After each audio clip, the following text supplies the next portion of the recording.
ریاست دولت‌های فوق‌العاده ولایت سوخت خبر داد که نیمه دوم پنجم آگوست ساعت 17:30 در پی باران پرشدت در جماعت دیهات اماندره در کنار شهر پنجکین سیل آمد. از هلاکت یک ساکن 60 ساله دیهه اماندره خبر داده می شود. بعد جستجوی زیاد ساکنان اماندره جسد او را از زیر لای آب صبح 6 آگوست ساعت 6:20 پیدا کرده و به نزدیکانش سپاریدند. بنا به اطلاع کمیته حالتهای فوق‌العاده بر اثر سیل به 3 اولی در دیهه اماندره لای آب درآمده.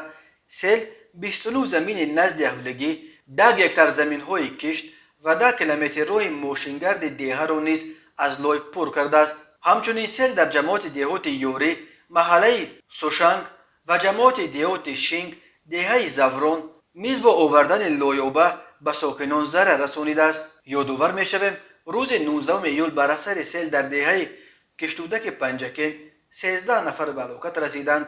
ماه مای سیل در جنوب تاجیکستان منجر به مرگ 9 نفر شد. کمیته حالتهای فوق‌العاده و مدافع گرجدانی نزد حکومت جمهوری تاجیکستان یک بار دیگر به ساکنان کشور هشدار می‌دهد که بنا به معلومات اگنتی هواشناسی تاجیکستان روز 6 آگوست نیز در منطقه‌های علیحده کوهستان ولایت سوخت، ناحیه‌های تابع جمهوری و قسمت غربی ولایت مختار کوهستان بدخشان احتمال آمدن سیل‌ها بر اثر آب شدن پیریخ‌ها از گرمای شدید وجود دارد. از اهالی خواهش شده است که سر وقت سیل راه‌ها و جویبار و کانال‌ها را از هر گونه مانع‌ها پاک کنند تا سیل راه گذر پیدا کند و وارد خانه و حوله ها و زمین های کشت نشود.